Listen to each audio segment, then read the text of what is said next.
말씀은 시편 22편 22절에서 31절 말씀까지 한 절씩 교독하겠습니다. 시편 22편 22절에서 31절까지입니다. 내가 주의 이름을 형제에게 선포하고 회중 가운데 주를 찬송하리이다. 여호와를 두려워하는 너희여 그를 찬송할지어다. 야곱의 모든 자손이여 그에게 영광을 돌릴지어다. 너희 이스라엘 모든 자손이여 그를 경외할지어다. 그는 공고한 자의 공고를 멸시하거나 싫어하지 아니하시며 그의 얼굴을 그에게 숨기지 아니하시고 그가 울부짖을 때에 들으셨도다. 큰 회중 가운데에서 나의 찬송은 주께로부터 온 것이니 주를 경외하는 자 앞에서 나의 서원을 갚으리이다. 겸손한 자는 먹고 배부를 것이며 여호와를 찾는 자는 그를 찬송할 것이라. 너희 마음은 영원히 살지어다.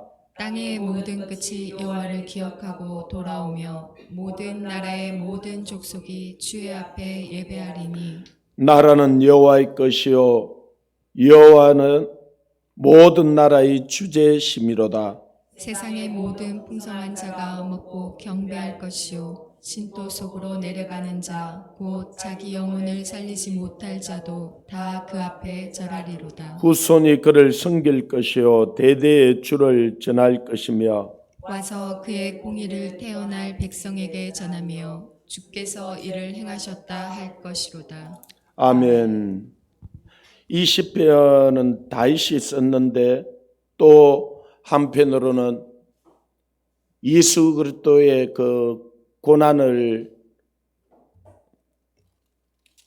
예언하고 있고 그가 극심한 고통 가운데 얼마나 그의 삶이 고통스러우면은 어제 1절에 내 하나님이여 내 하나님이여 어찌 나를 버리시나이까 어찌 나를 멀리하여 돕지 아니하시며 내 신음소리를 듣지 아니하시나이까 내 하나님이여 내가 낮에도 부르짖고 밤에도 잠잠하지 아니오나 응답하지 아니하시나이다. 경제적으로 또 사랑과의 그런 관계 가운데 또 한편으로 보면은 극심한 질병 가운데서 정말 하나님께 부르짖는데 하나님이 듣지 아니하는 것 같고 묵묵무답으로 응답하지 않는 것 같아요. 그래서 자기 심정을 하나님께 다 토로해 놓는데 오늘 우리가 읽었던 24절을 보면은 그는 공고한 자의 공고를 멸시하거나 싫어하지 아니하시며 그의 얼굴을 그에게 숨기지 아니하시고 그가 울부짖을 때 들으셨도다. 자, 똑같은 다윗이 쓰고 있는데 지금 1절과 2절과 24절은 완전히 달라졌죠. 우리도 그래요. 우리 삶에 하나님이 도무지 듣지 아니하는 것 같고 응답 안 하는 것 같고 불의한 자들이 이기는 것 같고 이 질병에서 도저히 벗어나지 못할 것 같고 극심한 경제적인 어려움들과 이 부도를 만나면은 여기서 어떻게 벗어날 수 있는가 이런 생각이 들어요. 그리고 하나님은 그때는 멀리 계신 것 같고 다른 사람의 기도는 다 들어주는데 나의 기도는 들어주지 않는 것 같고 내가 이 질병에서 벗어날 수 있을까? 너무 고통스러우니까. 그런데요, 그때도 우리가 기억해야 되는 게 하나님이 다 듣고 계시고 다 알고 계시고 우리의 신음소리까지 아니 우리보다도 우리를 더 사랑하세요. 우리가 어린아이를 낳아놓고 나면은 24시간 눈을 못 떼잖아, 그죠? 근데 그 어린아이는 부모가 자기를 그렇게 지켜보고 자기를 그렇게 돌봐준다는 것을 느끼지 못해요. 그래서 조금만 자기 눈에 안 보이는 것 같고 엄마의 인기척이 없는 것 같으면 그냥 막 와 하고 울잖아요. 그리고 엄마는 자기를 안 돌봐주는 것 같고 자기는 근데 부모는 정상적인 부모는 그 아이에게 눈을 뗄 수가 없죠. 그 아이의 모든 것을 알고 있고 돌봐주죠. 하나님이 그런 분이세요. 우리가 어떤 때는 이 상이 지금 벗어날 것 같은가, 이 질병에서 고침을 받을 것 같은가, 진짜 나라의 상이 이랬는데 이것에서 바뀌질 건가, 그런 답답함이 우리 안에. 그래서 하나님 어디 계십니까? 하나님 왜 내 기도는 들어주지 않습니까? 아니, 다른 사람 기도는 그렇게 잘 들어주시더만 왜 지금 침묵하시면. 그런데 하나님 다 듣고 계셔요. 그래서 우리는 하나님에 대한 좀 묵상들을 좀 깊이 할 필요들이 있어요. 자, 이스라엘 민족이 애굽에서 구원을 받아서 이들이 나오잖아요. 하나님께서 그때 당시 바로 이 애국 군대는 지금 미국보다도 더 강했어요. 그 당시 다른 나라와 비교를 한다면 그들은 그 노예에서 도저히 벗어날 수 없었어요. 그런데 하나님께서 10가지 재앙을 이스라엘 민족에 내리지 않고 그들에게 내리고 그들을 구원한 거예요. 그러니까 그들이 얼마나 기뻤는지. 그러고 나왔는데 홍해가 딱 가로막고 있고 그를 보내줬던 바로가 600명의 전차부대를 이 조직해서 뒤에 따라오잖아요. 그러니까 그 안 나오고 이스라엘 민족이 애굽 시킨 대로 하고 앉아 있으면, 아이고 우리가 매장지가 없어서 이거 데려와서 지금, 아니 앞에는 홍해가 가로막고 뒤에는 바로 군대가 쫓아오는데 막 이스라엘 민족이 원망하잖아요. 10가지 하나님께서 애굽을 심판해 줬던 것은 까마득히 잊어버리는 거예요. 그러고 그들이 부르짖은 게 하나님께서 홍해를 갈라주잖아요. 홍해를 갈라주고 그들은 이스라엘 민족은 다 지나고 애국 군대가 뒤에 떠들었을 때 하루아침에 하나님이 수장시켜 버리잖아요. 그러고 나서 미리암이 찬양하잖아요. 나 구원받았네, 너 구원받았네, 우리 구원받았네. 그 200만 찬양하고 기뻐하고, 그러다가 광야길을 3일 가는데 물이 없으니까 막 또 원망하는 거예요. 하나님이 우리를 죽이려고 이 광야로 끌고 왔는데 물이 없는. 그럼 하나님이 몰라서 그렇게 끌고 왔습니까? 물이 없는 걸 하나님이 모르십니까? 그러고 가보니까 이 물을 구했는데 마라라는 썸물이 온 거예요. 하나님이 그 썸물 몰랐습니까? 그러니까 또 그들이 하나님이 그 단물로 바꿔주자. 조금 가다 보니까 그들이 먹을 것이 없으니까 또 원망하는 거예요. 하나님이 먹을 거 없는 거 알고 광야로 데리고 왔습니까? 모르고 데려왔습니까? 여러분이 걸어가는 길 하나님이 알고 지금 이 길로 인도하고 있으면 몰라서 인도합니까?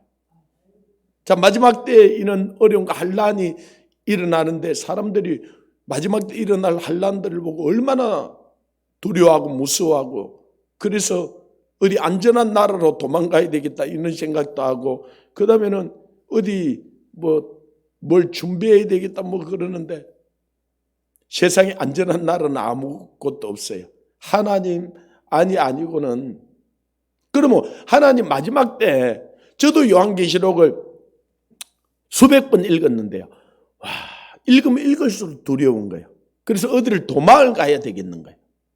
근데 아무리 도망갈 곳을 우리나라 거의 전국을 다 찾았는데 도망갈 데가 없어요.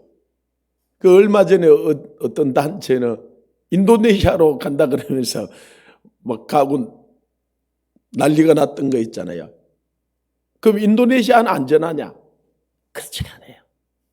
읽으면 읽을수록 두려운데, 근데 어느 순간에 저에게 완전한 평안과 안식이 오게 된 거예요. 뭐냐?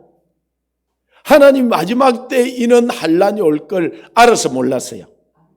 2000년 전에 예수님이 이미 다 이야기했잖아요. 그러면 거기에 대한 하나님이 대안을 가지고 있겠어 없겠어요? 그 하나님 믿습니까? 예, 거기에 대한 모든 대안을 가지고 있고 능히 이기게 하셔요. 그러면 우리 개인이 당하는 이 모든 문제에 대안은 가지고 있을까 없을까요? 예, 하나님이 아시고 대안을 가지고. 그러면 지금 우리나라가 처하고 있는 이 여러 가지 어려움들이 있어요. 여기에 대한 대안은 가지고 있을까 없을까요? 예, 하나님을 믿으십시오. 하나님이 잘 안 믿어지면 지난 날에 하나님이 이뤘던 역사들을 묵상하셔요. 그래서 우리에게 성경을 읽으라는 거예요. 이는 하나님의 그 사랑과 행하심과 그 모든 것들의 흔적이고 기록이죠. 그걸 조금만 묵상하면요. 우리 아들이 그랬다 그러잖아요. 아빠 딱 보니까 나중에 우리가 안 도와주면 노숙자 되기 딱 좋다. 야, 그 말 듣는데 내가 한마디도 대답을 못 하겠더라고요. 그런데 제가 하나님 일주일 기도하면서 지난 30년을 하나님이 어떻게 인도해 주셨는지 묵상하게 된 거예요. 저 산 가운데.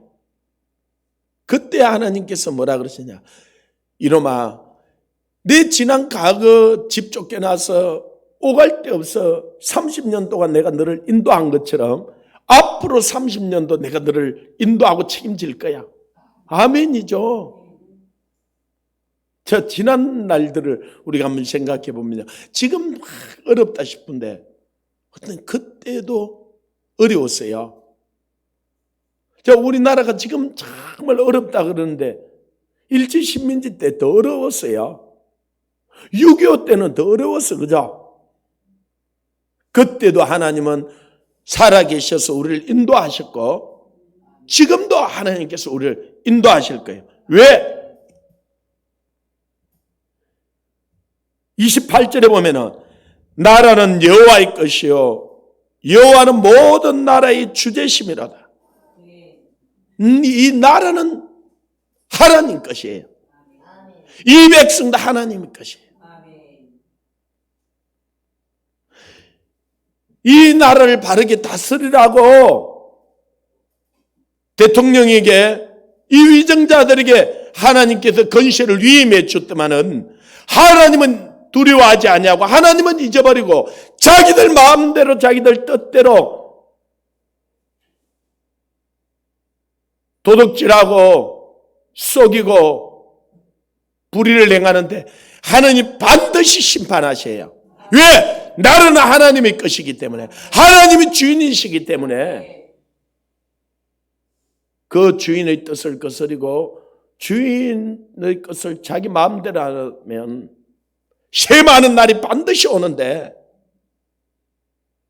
이것이 역사가 이야기를 하고 있고 온 세계가 이것을 증거하고 있는 거예요. 나라는 하나님의 것이에요. 이 백성도 하나님의 것이에요. 이 교회의 머리도 하나님이시고 이제는 교회만 하나님께서 머리가 되어 다스리는 것이 아니라 예수님이 십자가에서 죽으시고 부활하시면서 하늘과 땅의 모든 권세를 하나님께서 가져오셨어요. 하나님께서는 그래서 높이기도 하시고 낮추기도 하시고 부하기도 하시고 가난케도 하시고 살리기도 하시고 죽이기도 하시고 모든 주권이 우리 주님께 있는 거예요. 그 어떤 사람이 복된 사람이냐? 그 하나님이 주인이신 줄 알고 그분의 은혜 가운데서 그분을 찬양하는 자들이 복이 있는 자들. 그래서 오늘 22절부터 보면은 온통 하나님을 찬양하는 거예요. 자, 한번 보십시오. 22절에 보면 내가 주의 이름을 행제에게 선포하며 회중 가운데 주를 찬송하리이다. 23절에도 여호와를 두려워하는 너희여 그를 찬송할지어다. 영광을 돌릴지어다. 그를 경외할지어다. 25절에도 나의 찬송은 주께로 온 것이니 26절에도 그를 찬송할 것이라. 그것을 27절에는 예배하리니 그렇게 하고 29절에도 경배할 것이요 그 앞에 절하리로다. 예, 이 백성은 내가 나를 위하여 지었나니 나의 찬송을 부르게 함이라고 이사야 43장 21절에 그랬어요. 하나님께서 우리를 지은 이유가 하나님을 찬송하기 위해서. 그 말은 하나님의 영광 가운데 참여하라는 거예요. 아니 우리가 하나님을 찬송하면 하나님이 높아지고 우리가 찬송 안 하면 하나님이 낮아지는 분이시냐? 그렇지 않아요. 우리가 찬송을 하든 찬송하지 않든 그분은 홀로 영광스러운 분이시고 홀로 영화로운 분이시에요. 그런데 우리가 찬송을 하면은 그 하나님의 영광 가운데 그 하나님의 임재 가운데 하나님의 그 영화로우심에 우리가 동참하는 거예요. 할렐루야. 자기 형상으로 지었던 자기 백성들, 자기 자녀들이 그 영광 가운데 참여하기로 해요. 그게 예배예요. 이 예배는 정말 영광스러운 거예요. 이거는 하나님의 자녀만이 할 수 있는 거예요. 저 동물들에게는 주지 않았어요. 존귀한 자나 깨달지 못한 자는 멸망하는 짐승과 같다 그랬어요. 우리는 마땅히 하나님을 찬양하고 경배해야 되는데 그걸 찬양하고 경배하지 않는 자는 진짜 멸망하는 짐승만도 못해요. 짐승 그렇게 하다가 죽으면 끝이 나지만 그 찬송하지 않는 그들은 영원한 멸망을 받을 수밖에 없어요. 우리에게 이 아침에 예배 드릴 수 있게 해주시고 찬양할 수 있게 해주시는 하나님께서 이렇게 예배하는 자를 찾으신다 그랬어요. 저는 이 예배가 뭔지를 잘 모를 때요. 예배는 설교 듣는 게 예배인 줄 알았어요. 그래서 교회 가서 목사님이 설교를 좀 잘하면 야 오늘 예배를 좀 많이 드린 것 같고 목사님이 설교가 내 마음에 좀 안 들면 오늘 또 죽 썼네. 근데 하나님이 저를 가르쳐 이 40일 금식을 하려고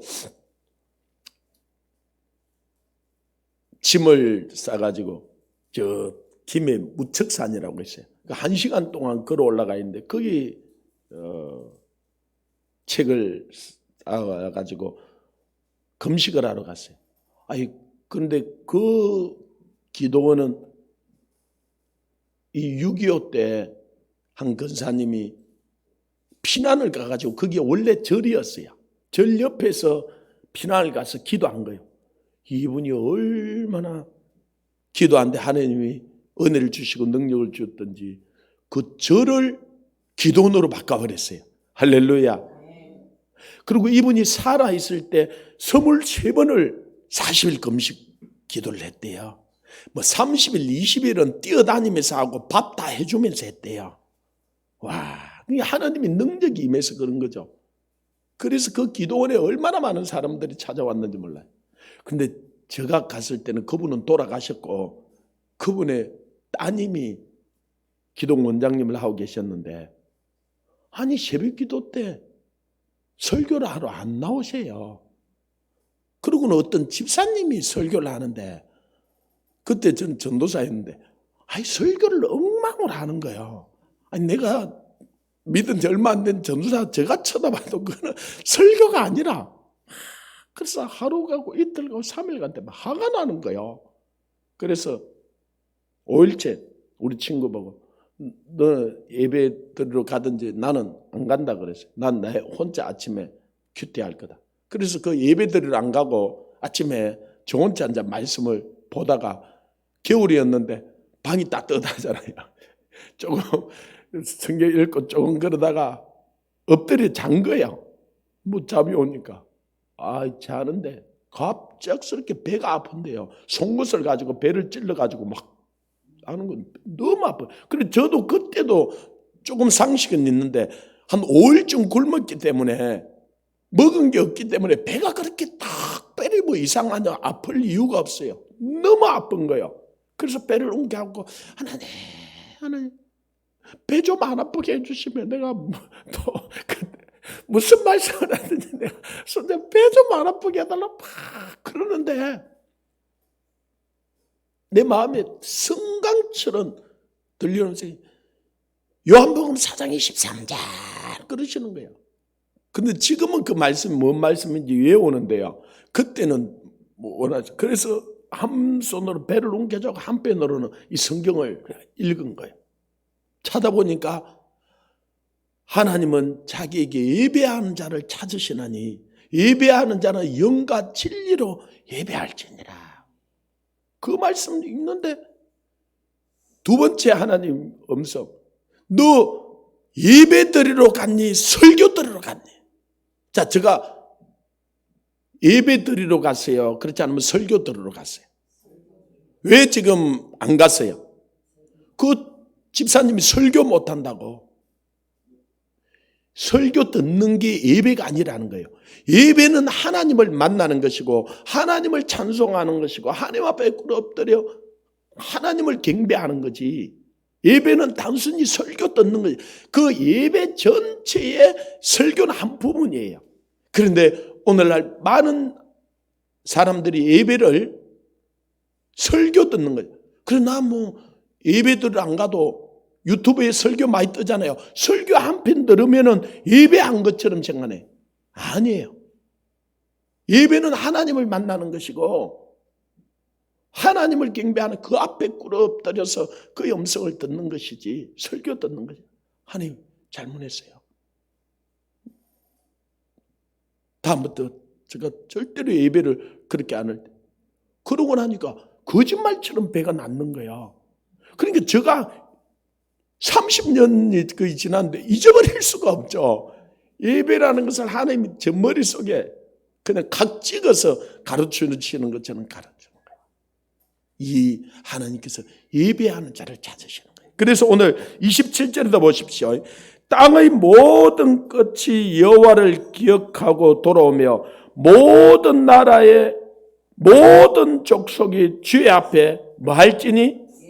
예배할지니. 이 예배만큼 영광스러운 것이 없어요. 이 예배할 수 있는 이 특권이. 그런데 코로나 좀 왔다고 예배를 못하게 하는 거예요. 예배 드리러 오지 마라 그러고 교회 문을. 이거는 목사가 할 일이 아니에요. 예배는 하나님을 만나는 건데 하나님을 만나는 것들을 가르치는 거예요.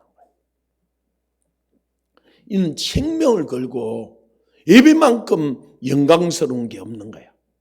여러분 이 예배라는 것을 이게 깨달으면요.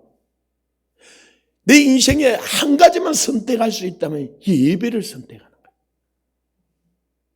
하나님을 만나는 거예요. 근데 오늘날 우리가 성령을 받고 충만하지 예배 가운데 가서 하나님을 만나야 되는데요. 교회는 왔다 갔다 하는데 하나님을 만나지 못하는 많은 사람들이 있는 거예요. 이 아침에 우리는 여기 와서 새벽기도 했다가 아니라 이 시간에 우리는 하나님을 만나는 시간이 돼야 돼요. 우리가 하나님을 만나고 돌아가면요. 내 삶이 얼마나 풍성해지고 기쁘고 즐겁고 상황과 환경과 그 모든 것 상관없이 내 안에 터져나오는 기쁨과 충만함이 있는 거예요. 하나님을 만나는 거예요. 그런데요, 놀라운 것은 정말 기쁜 소식은 우리가 하나님을 만나고 싶어 하는 것보다 하나님이 우리를 더 만나고 싶어 하세요. 아멘. 그래서 어떻게 예배하는 거냐. 자, 26절에 보면 겸손한 자는 먹고 배부를 것이며 여호와를 찾는 자는 그를 찬송할 것이라. 어떻게 하나님은 겸손한 자에게요 가까이 하시고 이 교만한 자에게는 하나님이 대적한다 그랬어요. 하나님이 이 천지를 창조했고 하나님이 우리를 지었고 하나님이 이 햇볕 공기 먹고 마시고 모든 걸 다 주는데 하나님이 없다 하는 그거만큼 교만한 놈이 없는 거요. 이 세상 사람들 한번 보십시오. 하나님이 이 천지를 지어주고 햇볕 공기 물 다 자기들이 다 주는데 하나님이 없다 하는 거예요. 이런 교만한 놈들이 없는 거예요. 딱 지옥 가게 합당한 거예요. 그럼 우리는 뭐냐? 이 천지를 지었을 뿐만 아니라 나를 지어주시고 나의 생명을 주시고 내게 먹고 마시고 있고 내 모든 생사복을 주관하시고 역사를 주관하시는 하나님을 인정하는 거예요. 그 하나님을 찬송하는 거예요. 이게 예배예요. 할렐루야. 그래서 이 다윗이 그 찬송이 자기한테 터져 나와서 지금 하나님이 어디 있냐고 그렇게 소리치던 그가 그의 온 입술에 자 우리가 아까 봤던 22절부터 계속 하나님을 찬송할지라 예배할지라 그의 영광을 할렐루야. 나중에는 이 다윗이 뭐라 그러냐면요. 천군이여 하늘에 있는 천군이여 여호와를 찬송할지어다. 여호와 지으신 모든 만물들은 그를 찬송하지. 자기 안에 찬송이 넘치니까 아이 천군 천사들은 원래 찬송하는 자들이잖아, 그죠? 그런데 그들 보고도 너희들이 찬송하는 것이 마땅하도다. 이 모든 만물을 하나님을 찬송하는 게 맞다. 우리가 하나님을 만나고 영광스러워서 아침에 돌아가면요, 여러분 나가서 가로수들이 막 하나님을 찬양하는 이 새들이 만물들이 다 하나님을 찬송하는. 그게 마땅한 거예요. 그런데 그 중에 가장 뛰어난 하나님의 형상대로 지어놓은 우리가 하나님을 찬송하는 것이 마땅한 도래예요. 근데 우리는 우리 마음이 좀 들면 찬송, 우리 상하고 마음이 좀 안 들면은 이 찬송 안 하려고 그러는데요. 그 신약 시대 때 가장 충만했던 사도 바울 보십시오. 빌립보에 가서 그 귀신 든 자를 쫓아내고 죽도록 얻어 터지고 빌립보 감옥에 갔는데요. 밤 12시에 야 신라 우리 찬양하자. 그래서 하나님을 찬양한 거예요. 하나님이 거기서 예배하는 이 바울과 신라를 보고 하나님이 너무 기뻐서 그래서 바울이 신라가 찬양하는데 하나님이 너무 기뻐서 이 땅은 내 발등상이요. 발로 가지고 박자를 쿵쿵쿵 맞춰준다는 거예요. 그래서 옥트가 다 흔들려버리고 그 자물쇠가 다 터져버리고 다 열려버렸다는 거예요. 하나님이 얼마나 기뻤던지. 여러분이요. 돈이 좀 생겼을 때 여러분이 좀 상황이 좋을 때 찬송하는 것은 돈이 생겼기 때문에 예를 들어서 병이 나았기 때문에 지금 부도에서 벗어났기 때문에 찬송할 수 있어요. 그것 안 하는 것보다는 나아요.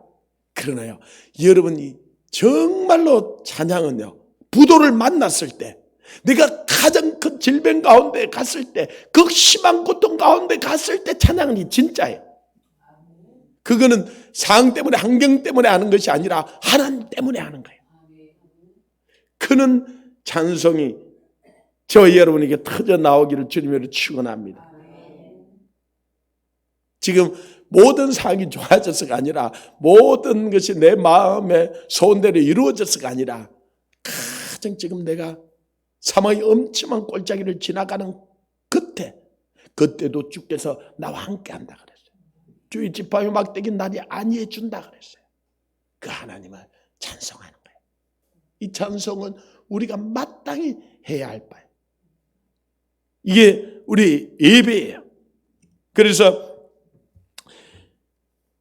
29절에 보면 세상의 모든 풍성한 자는 먹고 경배할 것이요. 우리에게 하나님께서 풍성히 주시고 정말로 우리에게 누리게 하는 것이 하나님의 뜻인데 그렇게 할 때도 하나님을 경배하고 찬양하십시오. 진토 속으로 내려가는 자 곧 자기 영혼을 살리지 못할 자도 그 앞에 절하리로다. 우리가 어떤 때는요 진토에 내려가는 것 같고 정말로 내가 도저히 벗어날 수 없는 사망의 엄청난 꼴짜기를, 그러나 그때도 기억하십시오.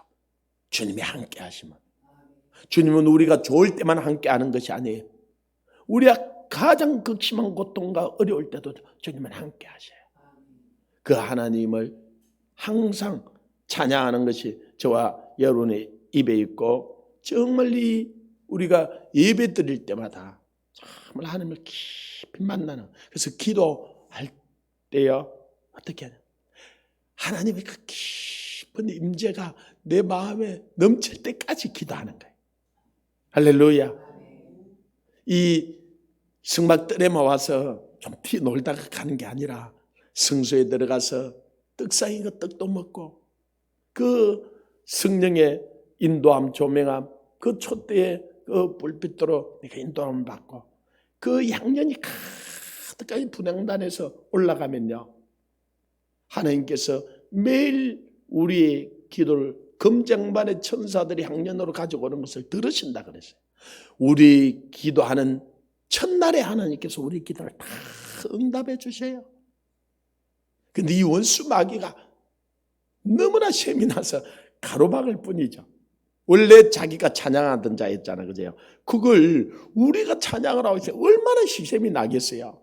그래서 이놈이 그런데 막을 방법이 없어요. 이 우리 찬송은 시편 149편에 보면 이 원수 마귀를 결박하고 이 원수 마귀를 심판하는 두 날 가진 칼이에요. 할렐루야. 성도들에게 그런 권세와 능력이 있는 거예요. 그러고 나면 하나님의 그 임재가 우리 마음에 충만해요. 그 지성소의 구름이 가득하다. 그 앞에 가서 꿇어 엎드려 경배하는 그것이 우리가 맞다. 그러고 나면은 내 상황과 환경과 이 모든 것은 하나님께서 다스려 주시고 바꾸어 주시고 인도해 주시고, 아들까지 아끼지 아니하시니까 어찌 그 아들과 함께 모든 것을 우리에게 다 해주지 않겠느냐. 아니 뭘 아까워서 아들까지 줬는데 그죠? 뭘 못 주겠냐. 다 준다는 거예요. 할렐루야. 그런 은혜가 저와 여러분에게 넘치기를 주님으로 축원합니다. 기도하겠습니다.